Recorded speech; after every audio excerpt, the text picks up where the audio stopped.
ચામુંડા માતાજીએ છત્રપતિ શિવાજીને પાણીદાર ઘોડી અને તલવાર આપેલા. ત્યાંથી ઘોડો કુદાવેલો, જે નદીની પેલી બાજુ ગયો ઘોડો ઉતરેલો, અને એ ટાઈમે એ નદીનું નામ ત્યારથી પાર નદી તરીકે ઓળખાય, જે આજે પણ મોજૂદ છે.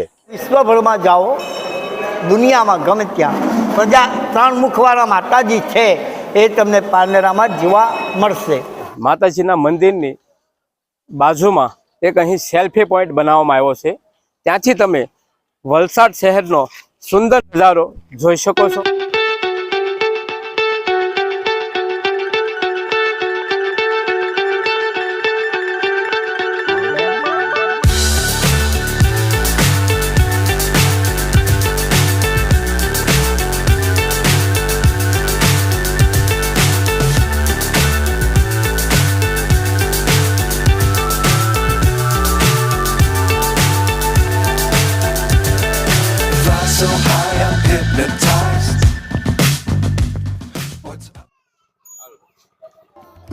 નમસ્કાર મિત્રો, સ્વાગત છે તમારું અમારી ચેનલ લોહંગ ટ્રાવેલમાં. તો મિત્રો, ચૈત્ર મહિનાના નોરતા ચાલી રહ્યા છે, તો આપણે આજે પહોંચી ગયા છીએ ચામુંડમાના જન્મસ્થળ એટલે પાનેરા ડુંગર.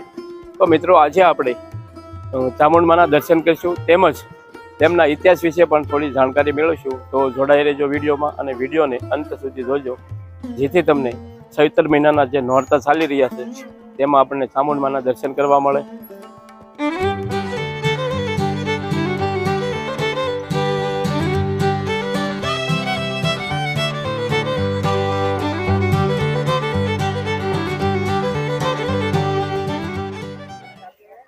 તો મિત્રો, તમને અહીં મંદિરના ગેટ પર જ માતાજીને શ્રીફળ, સુંદડી, હાર તમામ વસ્તુ અહીંથી તમને મળી રહેશે.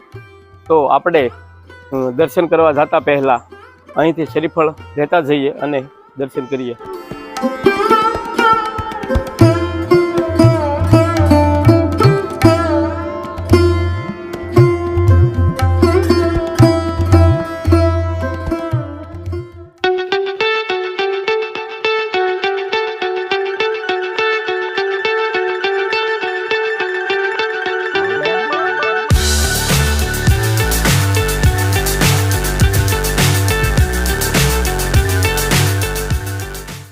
તો મિત્રો, આપણે અહીં દાદરા ચડવાનું શરૂ કરી દીધું છે અને અંદાજે 700 આસપાસ પગથિયા બનાવવામાં આવ્યા છે. અને તમે પાછળની સાઈડ એટલે કે અતુલ ઇન્ડસ્ટ્રી તરફથી આવો તો ત્યાં 500 પગથિયા બનાવવામાં આવ્યા છે. અને આ મંદિરનો શિવાજી સાથે પણ ઇતિહાસ જોડાયેલો છે. તો તેમના ઇતિહાસ વિશે પણ આજે બધી જાણકારી મેળવશું. અને આ વિડીયો તમને પસંદ આવે તો વિડીયોને લાઈક કરજો, તમારા મિત્ર મંડળને શેર કરજો, જેથી તે લોકો પણ ચૈત્રી મહિનાના જે નવરાત્રી ચાલી રહી છે તેમાં ચામુંડમાના દર્શન કરવા મળે.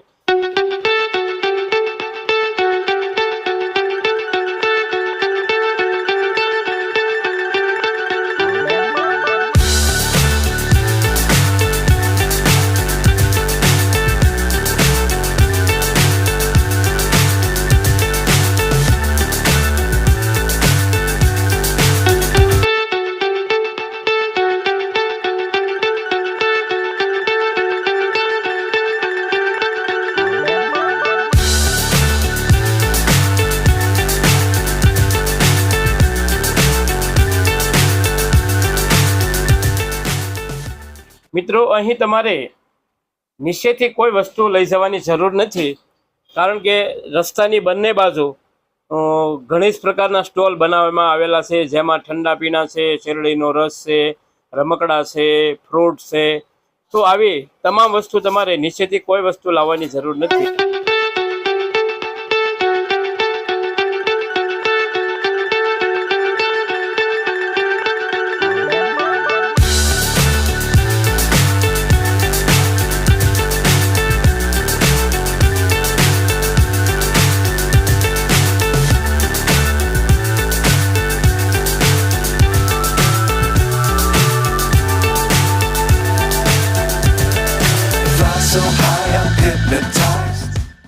તો મિત્રો, આપણે પહોંચી ગયા છીએ પારનેરા ડુંગર ઉપર, અને માતાજીના મંદિરની બાજુમાં એક અહીં સેલ્ફી પોઈન્ટ બનાવવામાં આવ્યો છે. ત્યાંથી તમે વલસાડ શહેરનો સુંદર નજારો જોઈ શકો છો અને તેની પાછળ દરિયા કિનારો પણ તમે જોઈ શકો છો.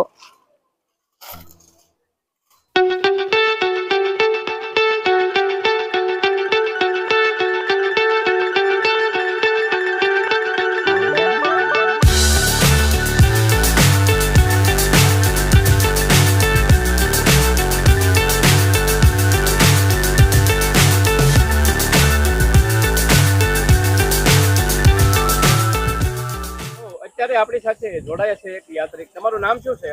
દિનેશસિંહ રાજપુરોહિત.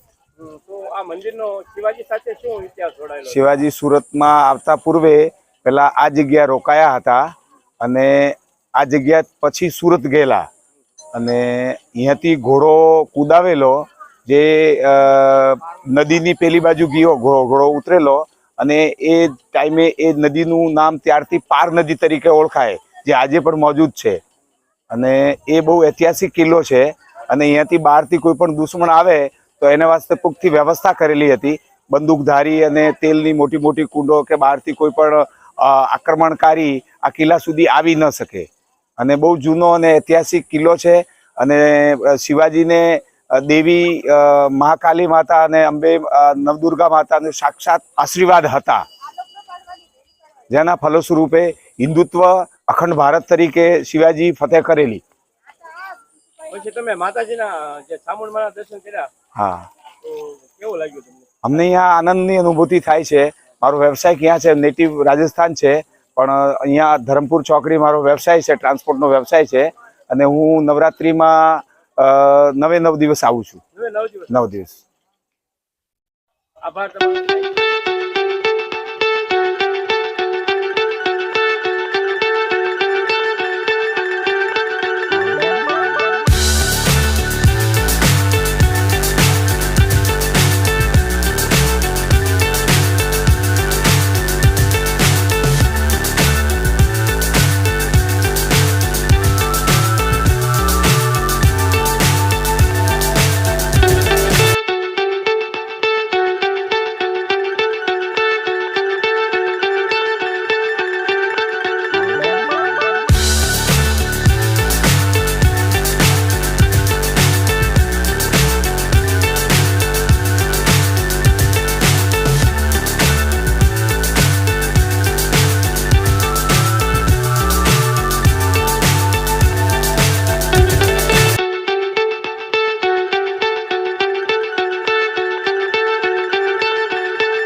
આપણે દાદાભાઈથી જાણશું. દાદા, તમારું નામ જણાવશો? મારું નામ રાજેન્દ્ર કુમાર મનસુખલાલ કનોજિયા. તો આ જગ્યાનો ઇતિહાસ કઈ રીતના છે? અહીંયા 3 મુખવાળા માતાજી. પારનેરા 3 મુખ માતાજી સ્વયંભૂ છે. ચંદિકા, અંબિકા, દુર્ગામાં 3 મુખવાળા. ચોટીલામાં 2 મુખવાળા ને કોટડામાં રાજસ્થાન મદ્રાસમાં 1 મુખવાળા. પછી આ જગ્યા ઉપર કઈ રીતના માતાજી આવ્યા તેના વિશે થોડીક માહિતી આપો. આ છત્ર બાજીરાવ પેશવા સરકાર છત્રપતિ શિવાજીનો કિલ્લો. આજથી વર્ષો પહેલા માતાજી છત્રપતિ શિવાજીના સ્વપ્નમાં આવેલા. તે સમયે અમારા ગામનું નામ ન હતું, તો તે સમયે ચામુંડા માતાજીએ છત્રપતિ શિવાજીને પાણીદાર ઘોડી અને તલવાર આપેલા. માતાજીએ ચામુંડા માતાજીએ છત્રપતિ શિવાજીને કીધું કે આ છત્રપતિ શિવાજીનો કિલ્લો, કે હવે હાલ તું કિલ્લો છોડી ચાલતો થા, મારે અહીં પ્રગટ થવું છે. તે સમયે છત્રપતિ શિવાજીને પાણીદાર ઘોડી અને તલવાર આપેલા. છત્રપતિ શિવાજી ઘોડી પર બેસી ગયા. ઘોડીએ છલાંગ મારી, મતલબ ઘોડી કૂદી, તો એ ઘોડી નદીને પેલે પાર પડી, એટલે નદીનું નામ પાર નદી, ગામનું નામ પારનેરા અને આ પારનેરા ડુંગર. અહીંયા જે કિલ્લા વિશે થોડીક માહિતી આપો. જ્યારે સુરત ઉપર ચડાઈ કરી આપણે ઇતિહાસમાં ભણી ગયા, બધા જ ભણી ગયા. તમે ભૂગર્ભ રસ્તા હોય, ભોંયમાંથી જતો રસ્તો હોય, જમીનમાંથી જતો રસ્તો હોય, તો તેવી રીતે અહીંયાથી સુરત, અહીંયાથી પાલઘર ને અહીંથી કાળિકા માતાજીના મંદિરે જવાનો અંડરગ્રાઉન્ડ રસ્તો છે. ત્યાર પછી આ જે કિલ્લો છે તે 15મી સદી પુરાણો છે. થોડીક એની વિશે માહિતી આપો. હવે આમ અમે છે ને આમ યુપીના આજથી વર્ષો પહેલાં કે બ્રિટિશ ગવર્મેન્ટે અમને બોલાવેલા કે જે સમયે આપણી ઘરે પેલા પાલતુ કૂતરા કેમ બેસી રહે દરવાજા પાસે, તેવી રીતે માતાજીનો જીવતો જાગતો સિંહ આ દરવાજા પાસે બેસી રહેતો. તે સમયે અમારા બાપ દાદાઓને બ્રિટિશ ગવર્મેન્ટે બોલાવેલા. અહીંયા અમારી 8મી પેઢી ચાલે છે. કેટલી? 8મી પેઢી. એક પેઢીના 8 વર્ષ બી મૂકો ને 640, 8 8 64, 640 વર્ષ, એમાં બી 40 કલાકો 600 વર્ષ ગણો. પછી આ અંદાજિત કેટલા પગથિયા ચડીને માતાજીના દર્શન? હા, બરાબર. તમે ચઢો તો 701 પગથિયા. 601. તેવી જ રીતે માતાજીના દરવાજે દ્વારે આવવાનો બીજો રસ્તો છે અતુલથી. પાછળ અતુલથી તમે આવો તો 501 પગથિયા. પછી જે માતાજીના 3 મુખ છે તેમાં ચંદિકા એમ અલગ અલગ ચંદિકા, અંબિકા, દુર્ગામાં. હવે જે કાઠિયાવાડી લોકો છે એને ચામુંડા કહીએ. ચામુંડા. ચામુંડા ઉર્ફે ચંદિકા. ચંદ વત્તા મુંડ એ બેનો નાશ કર્યો એટલે એનું નામ પડ્યું ચામુંડા. ચામુંડા, અંબિકા, દુર્ગામાં. ચંદિકા, અંબિકા, દુર્ગામાં. તમે વિશ્વભરમાં જાઓ, દુનિયામાં ગમે ત્યાં પ્રજા 3 મુખવાળા માતાજી છે એ તમને પારનેરામાં જોવા મળશે. એના ડુંગર પર ચંદિકા માતાજીના પાવન ધામમાં આસો મહિનાની નવરાત્રિ 8મને દિવસે મેળો ભરાય છે. આખું વર્ષ ગામ ગામના ભાવિક ભક્તજનોની મનની મનોકામના પૂર્ણ થાય છે. તો ભાવિક ભક્તજનો પોતપોતાની શ્રદ્ધાના રીતે માતાજીના દ્વારે આવે છે. માતાજી સાક્ષાત છે, હરેક ભક્તોનો દુઃખ દૂર કર્યા છે. મિત્રો, આપણે દાદા પાસે છે સરસ મજાની જે અહીં માતાજીનો ઇતિહાસ છે તે દાદાએ આપણને જણાવ્યો. તે બદલ દાદા તમારો ખૂબ ખૂબ આભાર. તમે પારનેરા ડુંગર પર ચામુંડા માતાજીના પાવન ધામમાં અતિથિ બનીને આવ્યા એ બદલ તમારો ખૂબ ખૂબ આભાર.